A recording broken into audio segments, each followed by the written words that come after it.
India market invest মাইন্ডসেটে আপনাদের স্বাগত। যা চ্যানেল নতুন এসেছেন তাদের করলো প্লিজ চ্যানেলটাকে সাবস্ক্রাইব করবেন, লাইক করবেন, বেল আইকনটা প্রেস করবেন, তার সাথে অল বাটনটা প্রেস করবেন, নোটিফিকেশন সঙ্গে সঙ্গে আপনাদের কাছে গিয়ে পৌঁছাবে।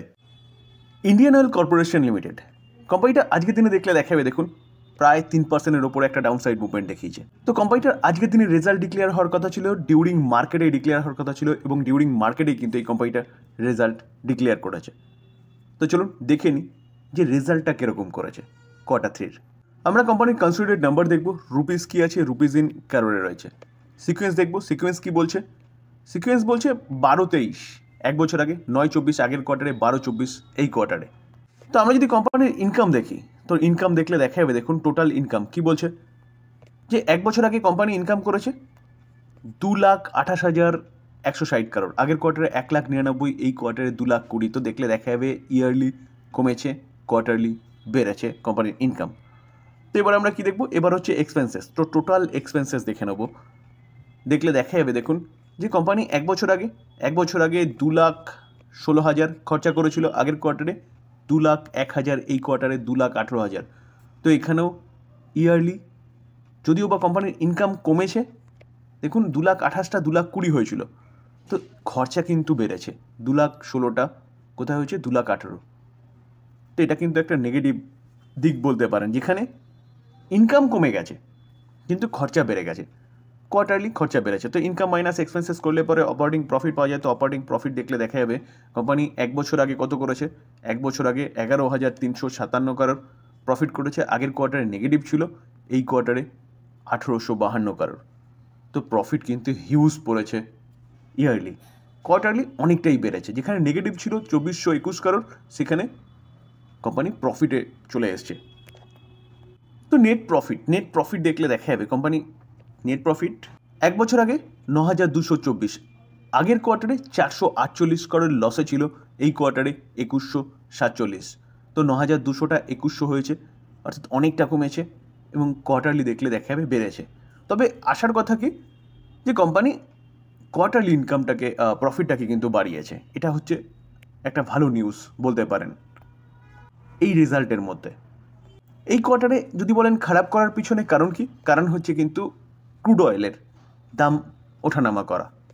তো তার জন্য কোম্পানি কিন্তু আজকের দিনে বলতে পারেন মার্কেটের প্রেশার ছিল, যদিও বা কোম্পানি এতটা পড়েনি, রেজাল্ট আউট হওয়ার পরে কোম্পানি কিন্তু অনেকটা নিচে চলে এসছে, এবং 3.16% একটা ডাউনসাইড মুভমেন্ট দেখিয়েছে বা ক্লোজিং দিয়েছে। কোম্পানি ভালো ডিভিডেন্ড পে আউট করে, 9.66% হারে ডিভিডেন্ড দেয়। তো এই জায়গায় দাঁড়িয়ে স্যার এই কোম্পানিটা নিয়ে চিন্তাভাবনা করতে পারেন। তবে একটা জিনিস মাথায় রাখবেন, কিন্তু ক্রুড অয়েলের ওঠানামার ওপর কিন্তু এই কোম্পানির বিজনেস অনেকটা ডিপেন্ড করে। লার্সেন অ্যান্ড টুব্রো, L&T দেখলে দেখা যাবে, দেখুন আজকের দিনে 0.5% মতন একটা ভালো আফসাইড মুভমেন্ট দেখিয়েছে, যেখানে মার্কেট পড়ার সাথে কিন্তু এই কোম্পানিও নিচে এসেছিল, কোম্পানি আবারও কামব্যাক করেছে। কোম্পানিটাকে নিয়ে কিন্তু একটা ভালো নিউজ পাওয়া যাচ্ছে।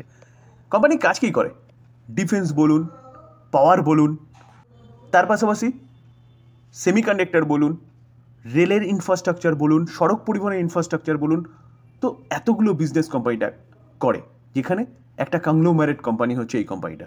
তো কোম্পানিটাকে নিয়ে প্রায় দিনে কিছু না কিছু নিউজ পাওয়া যায়, আজকেও একটা ভালো নিউজ পাওয়া যাচ্ছে, যার জন্য এই মার্কেটে এই কোম্পানিটা এতটা ভালো মুভমেন্ট দেখিয়েছে। তো চলুন দেখে নিই নিউজ কী পাওয়া যাচ্ছে। প্রথম নিউজটা কি, Larsen and Toubro selected as EPC contractor for project in Abu Dhabi. Abu Dhabi থেকে কিন্তু এই কোম্পানিটা একটা ভালো প্রজেক্ট পেয়েছে, যেটা আজকের দিনেরই নিউজ, লেটেস্ট নিউজ। যে প্রজেক্টটা পেয়েছে সেটা কিন্তু রিনিউয়েবল এনার্জির প্রজেক্ট, এবং এই কোম্পানিটা কী করবে, এই কোম্পানিটা করবে ইঞ্জিনিয়ারিং কাজ, প্রোকারমেন্ট এবং কনস্ট্রাকশনের কাজ করবে। তো solar PV and battery storage project আবুধাবিতে। স্যার গভর্নমেন্ট যে পলিসি নিয়ে চলছে, এই কোম্পানিটা যেভাবে কাজ করছে, এই কোম্পানির ইনফ্রাস্ট্রাকচার রিলেটেড কাজ করে আমি বলেছি। তো ইনফ্রাস্ট্রাকচার কোম্পানি হিসেবে কিন্তু ওয়েল নোন সারা ওয়ার্ল্ডে এই কোম্পানিটা, লার্সেন অ্যান্ড টুব্রো। তো এই কোম্পানিটা কিন্তু আপনি রাডারে রাখতে পারেন, হাই থেকে অনেকটা নিচে চলছে, 3,963 হাই মেরেছিল, সেখান থেকে কিন্তু কোম্পানিটা অনেকটা ডিসকাউন্টে চলছে 3,472। তো এই কোম্পানিটা কিন্তু আপনি সেফলি ইনভেস্টমেন্টের জন্য চিন্তাভাবনা করতে পারেন, এবং লং টার্ম ইনভেস্টমেন্টের জন্য বেস্ট কোম্পানি। যেখানে আমরা কোম্পানিটার রিটার্ন দেখলে দেখা যাবে, দেখুন 5 বছরে কোম্পানিটা 171% রিটার্ন দিয়েছে। মার্কেট ক্যাপ কত, প্রায় 4.5 লাখ কারোর হচ্ছে মার্কেট ক্যাপ। তো লং টার্মের জন্য Larsen and Toubro best investment হতে পারে। স্যার আজকের এই মার্কেট কেন বলছি, যেখানে মার্কেট অনেকটা পড়েছে মিড ক্যাপ বলুন, স্মল ক্যাপ বলুন, অনেকটা পড়েছে। তো সেই পড়তে থাকা মার্কেটে আইসিআইসিআই ব্যাঙ্ক কিন্তু উল্টো দিকে মুভমেন্ট দেখাচ্ছে। দেখুন আজকের দিনেও দেখলে দেখাবে 1.33% একটা ভালো অফসাইড মুভমেন্ট দেখিয়েছে। দেখানোর পিছনে কারণ কি দেখুন, মার্কেট ক্যাপ কত, 8.67 লাখ কারোর। তো এই কোম্পানিটা হচ্ছে বলতে পারেন যে ব্যাঙ্কিং সেক্টরের নাম্বার 2 ব্যাঙ্ক ইন্ডিয়ার মধ্যে। তো নাম্বার 2 ব্যাঙ্ক কন্টিনিউয়াসলি ভালো পারফরমেন্স দেখিয়ে যাচ্ছে। স্যাটারডেতে কোম্পানিটা রেজাল্ট ডিক্লেয়ার করেছিল, রেজাল্ট নিয়ে আলোচনা করেছিলাম, তখন বলেছিলাম আপনি চিন্তা ভাবনা করতে পারেন, রেজাল্ট ঠিকঠাক ছিল। দেখুন এস্টিমেটকে বিট করেই যাচ্ছে কোম্পানি। ডিসেম্বরে 1.45% হারে, সেপ্টেম্বরে 1.86% হারে, জুনে 3.21% হারে এবং মার্চে 2.87% হারে। কন্টিনিউয়াসলি কিন্তু এস্টিমেট যেটা সেটাকে বিট করছে। এবং রিটার্ন যদি দেখেন না, দেখলে দেখা যাবে সেফলি রিটার্ন 5 বছরে 143%। এবং রিটার্নটা যদি দেখেন একদম লেফট থেকে রাইটে কিন্তু তেমন কোনো ওঠানামা নেই, স্মুথলি ওপরে গেছে। তো সেরকমই ব্যাঙ্ক আইসিআইসিআই ব্যাঙ্ক কন্টিনিউয়াসলি ভালো পারফরমেন্স দেখিয়ে যাচ্ছে যতগুলো ব্যাঙ্ক আছে সবকটা ব্যাংকের মধ্যে। তো এই ব্যাঙ্কটা আপনি কিন্তু রাডারে রাখতে পারেন, যেখানে আমরা যদি হাই দেখি 1362 ছিল, সেখান থেকে এই ব্যাঙ্কটা এখন ট্রেড করছে কত 1225-এ, কিছুটা নিচে এসছে। তো লং টার্মের জন্য বেস্ট ইনভেস্টমেন্ট হতে পারে। কোল ইন্ডিয়া কোম্পানিটাকে দেখলে দেখাবে, দেখুন আজকের দিনে কোম্পানিটাকে দেখলে দেখে 2.04% একটা ডাউনসাইড মুভমেন্ট দেখিয়েছে। আজকের দিনে এই কোম্পানিটার রেজাল্ট ডিক্লেয়ার হওয়ার কথা ছিল এবং মার্কেট ক্লোজ হয়ে যাওয়ার পরে জাস্ট কিছুক্ষণ আগে কোম্পানিটার রেজাল্ট ডিক্লেয়ার করেছে। তো চলুন দেরি না করে রেজাল্ট কী করেছে দেখে নিই।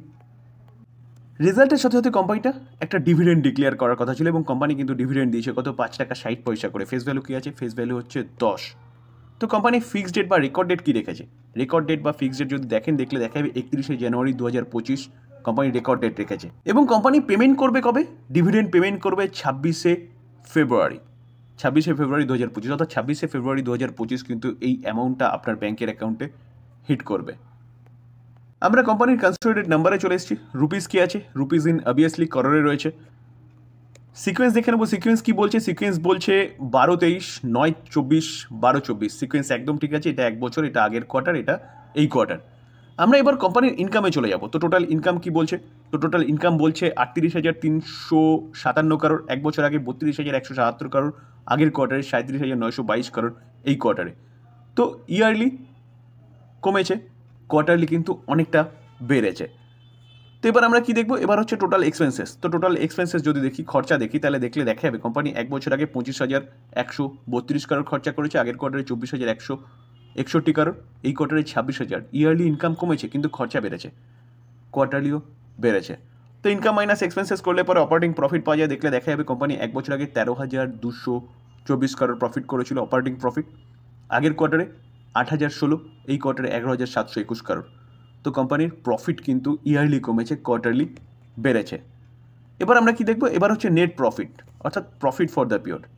দেখলে দেখা যাবে যে কোম্পানি 10,291 কারোর, সব অ্যাডজাস্টমেন্ট বাদ দিয়ে এই প্রফিটটা কিন্তু কোম্পানির ঘরে ঢোকে।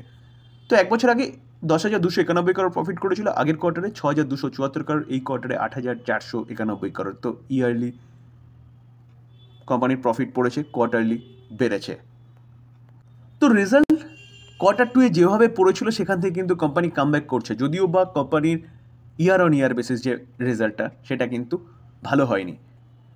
তো এই কোম্পানি ডিভিডেন্ডের ভালো বাদশাও বলতে পারেন। দেখুন পিএসইউ কোম্পানিগুলো 8 দিক বা না দিক ডিভিডেন্ড ভালো দেয়, 6.93%, প্রায় 7% করে ডিভিডেন্ড দেয়। এবং তার সাথে যদি আমরা এই কোম্পানিটার 5 বছর রিটার্ন দেখি, দেখলে দেখাবে 5 বছরে 116% রিটার্ন দিচ্ছে, অর্থাৎ 5 বছরে ডবল। তার সাথে ব্যাংকের ইন্টারেস্টের মতন ভালো একটা ডিভিডেন্ড পে আউট করে ইয়ারলি। তো এটাও রাডারে রাখতে পারেন, তবে এটা মাথায় রাখবেন এটা কোনো বাই রেকমেন্ডেশন নয়। কোম্পানিগুলো রেজাল্ট ডিক্লেয়ার করেছে, আলোচনা করলাম, বা কোম্পানিগুলোর সম্বন্ধে ভালো নিউজ পাওয়া যাচ্ছে, আলোচনা করলাম। টোটালটাই লার্নিং পারপাস। বাই করবেন, নিজে ফার্দার অ্যানালাইসিস করবেন, তারপরে বাই করবেন, বা আপনি আপনার ফাইন্যান্সিয়াল অ্যাডভাইজারের সাথে কথা বলে নিয়ে তারপর বাই করবেন। থ্যাংক ইউ, ভালো থাকবেন।